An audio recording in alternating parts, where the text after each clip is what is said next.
Hi guys! Welcome back to my channel. Again, my name is Jap. Kumusta po kayong lahat? So by the way guys, gusto ko lang kayo guys pasalamatan. Ayan, maraming salamat sa inyo. And hanggang ngayon ay nandito ka, nakasupport sa ating channel. And thank you rin guys dun sa mga hindi nag-i-skip talaga ng ating ads sa ating video. Sobrang laking tulong para sa pag-grow ng ating channel. Ayan.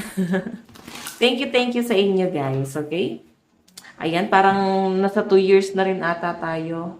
Magto 2 years na rin tong YouTube channel natin kasi sa kabila is para magka 5 years, no? Magka 5 years na siya sa June 1. Ayan. So guys, thank you. Hanggang ngayon, nandito kayo nakasupport and hindi nyo ako guys iniiwan. Kaya nga ako ay araw-araw pa rin gumagawa ng video kahit sobrang busy ko. Makagawa lang talaga ng video. Okay. Then again, doon sa nagrarant. So, nagrarant, sabi ko nga sa inyo guys, pag hindi para sa inyo yung reading, pwede kayong manood sa ibang channel, or pwedeng manood kayo guys sa iba nating video, naka-upload yan, baka maka-resonate ka sa iba nating video, or baka hindi ko nakuha yung energy mo, ayan, baka maka-resonate ka sa ibang channel, ayan, okay, kasi general naman yung reading natin. Okay, so by the way, start na tayo sa reading natin, guys. Tignan natin kanina ba itong love reading. Kanina ba itong love reading? Okay. So guys, meron tayong if you could send your problems away today. So nakikita ko guys na parang may mga message na hindi binabasa. Kung ikaw to, no?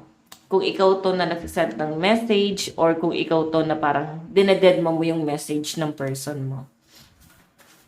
Okay? Like, wala talaga guys communication. Nandun yung sama ng loob. So, pinapakita sa akin dito. So, tingnan pa natin guys. May mga nagmumukmuk dito kasi parang ilang araw nang hindi nag-uusap. So, piling ko guys, parang naglalabas ng sama ng loob tapos hindi binabasa. Parang dinededma talaga. Piling ko sinasadya. No? Okay, tingnan natin. Meron tayong do not push me. So, yun kasi yung problema guys, no? Hindi kayo nagkakaintindihan. Meron kang pwedeng ina-explain dun sa person mo na ayaw niya guys i-absorb, no? Kasi medyo emperor tong person mo guys. Sinusunod niya lang yung sarili niya. Nakikita ko naman guys, parang tahimik lang naman tong person mo, ganyan. Pero may something talaga na mahirap kayong i-work out. Hindi nyo guys ma-work out ang relationship na to. Okay? Kasi parang parehas kayong emperor. Yan ang nakikita ko dyan. Parehas kayong mataas ng pride. Siguro kung gusto nyo pa talaga guys na i-work out itong relationship na to, pag-usapan nyo. Okay? Tignan pa natin.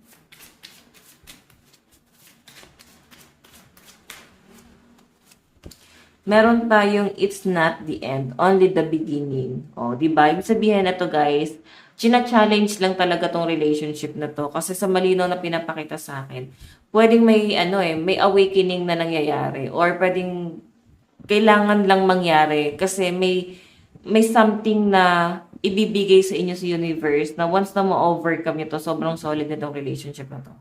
So, ang malinaw na pinapakita sa akin guys, hindi pa matatapos tong relationship na to kasi nagsisimula pa lang kayo. Okay? Feeling ko kasi talagang sina-challenge itong relationship na to para mas patatagin pa kayong dalawa. And siguro para ma-overcome nyo rin yung pagiging immature nyo parehas. No? Kasi ito guys kung nandun ka nakapokus dun sa reality, hindi lang dapat kino-consider dito yung relationship Dapat ang kino-consider nyo dito is partner na kayo. Okay? Partner na kayo sa lahat ng bagay. Kasi isipin nyo na lang guys, kung mag-focus lang talaga kayo parehas, doon sa love life, like, parang dapat ako lang yung mahal niya, dapat ganito, nasa kanya attention niya. Pagiging selfish yun guys. No? Hindi kayo mag-work pag ganyan. So, pwedeng hindi lang to guys patungkol sa inyong dalawa. Pwedeng maapektuhan pa dito kung may mga anak kayo or magiging future na magiging anak nyo. Maapektuhan sila guys sa pagiging toxic ng relationship nyo. So, ito yung iniiwasan natin sa generation natin ngayon na hindi na maranasan ng mga kabataan ngayon yung naranasan ng mga batang 90s, 70s, 80s na talagang napaka-strict ng parents nila. 'Di ba? Kasi nga kaya nagiging strict kasi yung relationship din ng mga yun naapektuhan Okay, may mga broken family, may pinabayaan, may napabayaan kasi nga 'di ba? Mas nag-focus yung parents natin do sa for example, nanay natin, nag-focus yung nanay natin sa tatay natin. So, kayong mga anak parang napabayaan. Ganon. So, yun yung iniingatan natin. Ganon parang nauulit siya, guys, no? Tignan natin, meron tayong surprise. So, ito guys, wala na guys appreciation. Like, kahit meron pang ibigay na surprise or kahit nasabihin na natin na nilalambing, kahit na guys, nagbibigay ng gift, tinitreat, hindi na guys na-appreciate, no? Nakukulangan. Siguro yun yung kailangan yung ibalik. Yung maging grateful ulit kayo sa relationship. Hindi lang ikaw yung kinakausap ko rito, kundi yung partner mo, no? Kailangan maging grateful kayo parehas. Kung yung person mo yung nagiging toxic dito. Tignan natin.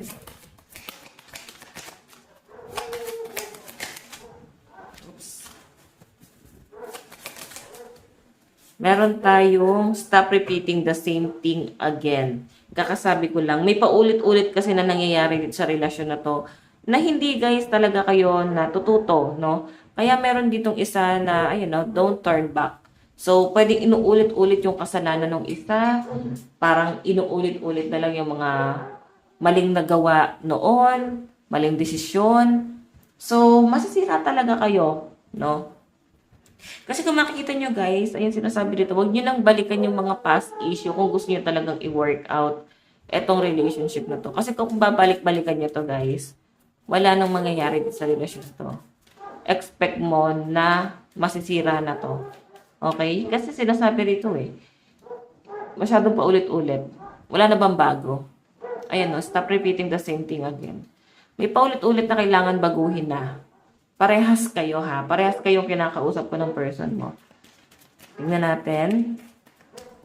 Meron tayong abuse of power. Diba? Kasi ikaw, sa nakikita ko, wala kang tinira sa sarili mo Hindi ka nagtira ng pagmamahal para sa sarili mo. Kasi binigay mo talaga lahat.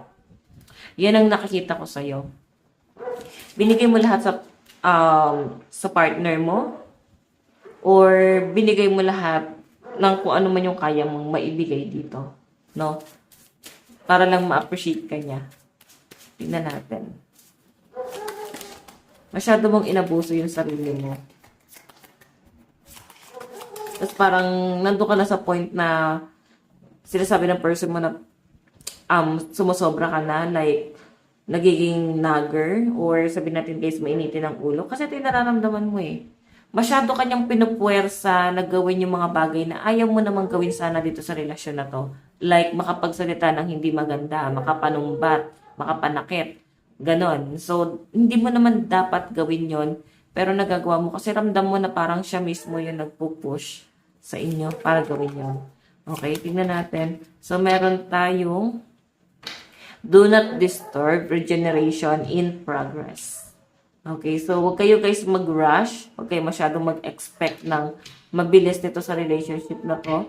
Kasi, nasa proseso pa lang kayo. Tingnan natin. Okay. So guys, meron tayong game over. Ayan. Kung ikaw ay magmamadali or itong person na to ay magmamadali, matatapos talaga to.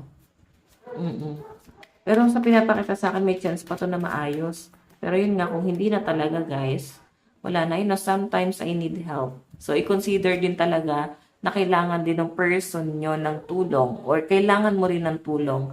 So, ito yung kailangan nyo pag-usapan, no? Kesa ituring yung kalaban ng isa't isa, mag-usap kayo. Okay? Kakampi nyo yung isa't isa. Hindi nyo kailangan guys mag-away. Meron tayong no obligation to take advice from others. Ay, medyo matigas ang ulo, no? So, nakikita ko, guys, hindi, guys, naniniwala itong person mo na to, no? Sa advice ng ibang tao, hindi siya naniniwala sa sabi-sabi, no? Hindi, parang matigas yung ulo ng person mo na parang napapansin na no? Napapansin na ng ibang tao sa paligid nyo kung ano yung mali na ginagawa niya, pero hindi niya guys yun nare-recognize, no? So, titignan natin. Ayan, titignan natin. Okay, so pasensya na guys, ha? May tahulan ng mga aso rito. Okay. So, dun tayo guys sa nararamdaman ng person mo sa'yo. Nararamdaman ni person mo sa'yo. Ayan. Nararamdaman. Okay, dalawa yung lumabas sa card. Baliktad ata yung card ko. Okay. Ano yung nararamdaman? Oh, Queen of Wands. Nakikita ka niya na someone na masiyahin, no? Yung nararamdaman niya sa inyo, guys, masaya siya. Masaya siya pagkausap ka niya, kampante, hindi ka maluho, no?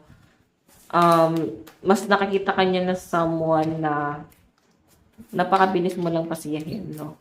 Yun nga lang, ito yung nawawala sa'yo. Ito yung nababago sa'yo. Kasi ganito ka lang kasimple dati, pero siya mismo nagpapabago sa'yo. Naniniwala ka ba na sa isang relationship, na kung ano yung ginagawa ng, sa relationship, no, kung ikaw lalaking nanonood, etong partner mo na babae, ang nagiging salamin mo, no, siya yung reflection mo. Okay? Kung ikaw naman babae, na nanonood ngayon, yung partner mo ang nagiging reflection mo. Okay? Kung yung magiging personality ng partner mo, yun ka. Ganon kang klase ng karelasyon. Kung yan mabait, kung yan mapagbigay, hindi madamot, ganito ganyan. Kung yan hindi na-stress, kung yan hindi pumapangit, kung yan ay nag-bloom, reflection mo yan, no? Kasi ganon yun siya guys, itrato. Okay? So, pwede rin naman guys talagang literal na sa partner mo na yung pagkakamali. Kung siya talaga yung hindi niya kayang itama yung sarili niya. Pero nakikita ka ng someone mo guys na masayahin. Kaya nga gustong-gusto ka niya yung pagiging masayahin mo. Tignan natin na naman yung... Okay, napipilip yung card natin. Okay. Ano naman yung tingin sa'yo ng partner mo, ng karelasyon mo? Ano yung tingin sa inyo? Okay. So, meron tayong Knight of Swords.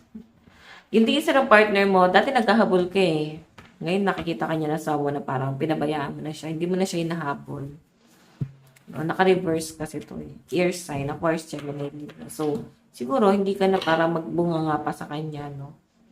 Ramdam niya eh. Nagbago sa'yo.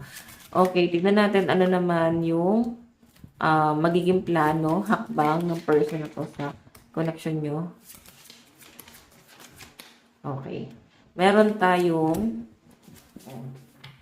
ipapakita sa'yo ng partner mo na mahal ka niya. Kasi passionate pa rin siya sa inyo. Eh. Nandun pa rin sa point na hindi ka naman niya kayang isuko, no? Hindi ka niya kayang iwan. So, kung wala kayong communication ngayon, iniisip-isip ka nito, guys. Siguro, enjoy nyo na lang muna na hindi kayo nag-uusap para kahit paano, guys, magkaroon kayo, guys, ng realization. Kayo parehas, no? So, hayan. Siguro yun lang talaga yung kailangan nyo, no? Para ma-realize nyo na mahal nyo pa pala yung isa't isa. Okay? Tingnan natin. Outcome. Meron tayong 7 of Pentacles. So, nakikita ko, guys, magmamature naman tong person na to, ano? Kasi 7 of Pentacles, nakapokus siya sa improvement niya, nakapokus siya sa career niya. Ito namang ginagawa niya na to ay para sa'yo, no? Kumbaga, ikaw rin yung magbe-benefits dito. Okay? Tignan natin yung zodiac sign. So, wait lang. Tignan natin yung zodiac sign. Meron tayong Scorpio, Virgo, Sagittarius, Leo, Capricorn, and Libra. Meron tayong Libra, Sagittarius, Capricorn, Leo, Pisces, and Taurus energy. Okay, meron tayong Taurus, Capricorn, Leo, Sagittarius, Aries, and Virgo energy. Ayan, yung malalakas na energy sa person. So, tignan naman natin guys sa side mo.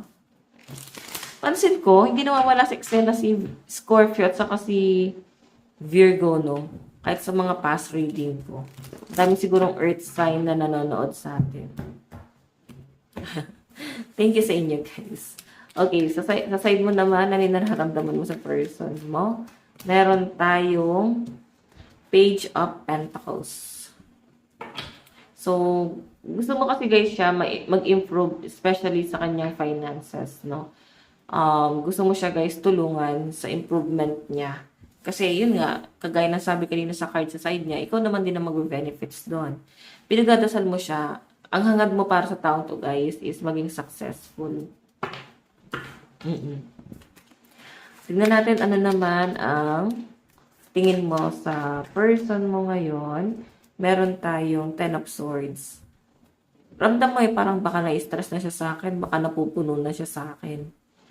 So, kung nananahimik na tong person na to, ayan, wag na kayo guys masyadong makipag-away kasi parang konti na lang talaga din. Susuko na to, no? Lalo na kung hindi ka pa talaga ready. Okay?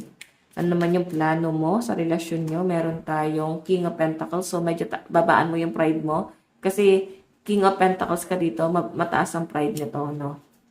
Mabagal din kumilos to. Ano to eh? Slowly but surely, the lovers, ayan. Pwede na sa malayo talaga to kung ba't din nahihirapan kayong i-workout kasi magkalayo rin talaga kayo.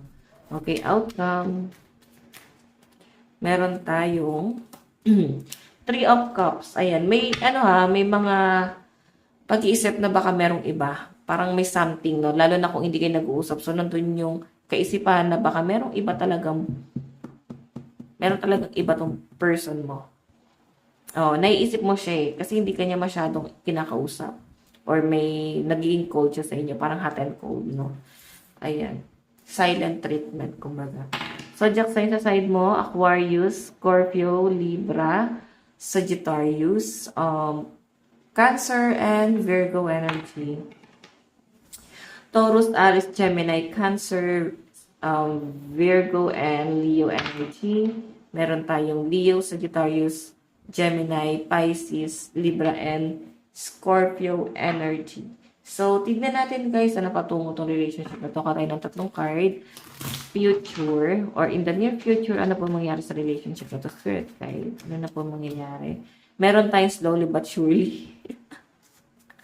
Ayan, huwag kayong magmadali, no? Nakikita ko siya pa rin yung endgame mo. Okay. Meron tayong doing nothing is fine too. So, ayan. Nag-iisip kayo kasi wala naman din talaga kayong connection ngayon. Hindi kayo nag-uusap. Diba? Parang medyo laylo kayo sa isa't isa eh. Okay.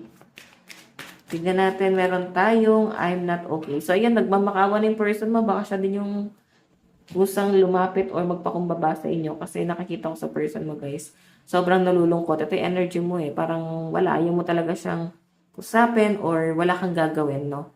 And siya yung nakikita kong down dito. Okay. So, tingnan natin love advice. Meron tayong true love. Ikaw daw si true love and keep an open mind. Sarado kasi guys yung kaisipan eh. Kung ba't di rin nag-work itong relationship na to. Okay. Meron tayong the distorted masculine. Ayan. Distorted masculine. So, parang inaayos niya yung sarili niya. Message ni person sa'yo. Meron tayong, I feel you even though we are apart. Diba? Wala kayong communication. Kahit hindi kayo nag-uusap, ramdam ka pa rin niya. Isip-isip ka pa rin niya to. Meron tayong, I will wait for a sign from you. Ikaw lang yung inaantay niya na mag-reach out. Pero baka wala ka namang gawin. Diba? So, baka kasi guys, wala kang ginagawa din, no? Kagaya na sabi ko kanina, ito yung energy mo, nagpapahinga, tapos yung person mo, halos mabaliw nakakaisip sa inyo. Okay, no? Nalulungkot. Tignan mo naman yung maso rito. Naluluha na siya, guys. Okay? Tignan pa natin last. Ano yung message ni person sa'yo? Gusto niya sabihin? Meron tayong, I left when I saw you with someone. Oh. May nahuhuli. May kausap, may kamit, may katagpo. So, ayan, may napagod. Parang alala na itong nangyayari sa inyo, guys. Baka apektado talaga kayo ng retrograde, no? Tapos 2 planet pa. Ay, sorry. Tapos may ano pa, guys, no? Eclipse. Tapos new moon, Diyos ko guys, good luck talaga. Ingat na lang din tayo guys ngayong nangyayaring to, no? Ang daming nangyayari, no? Hanggat maaari ingatan niyo yung sarili niyo. Okay, huwag tayo guys masyadong pakakampante. Mag-cleanse tayo hanggat maaari. Ayan, huwag niyo sabihin guys na hindi ko kayo ni-remind ha. Ramdam niyo naman sa mga balita, ang daming nangyayari, lalo sa Thailand.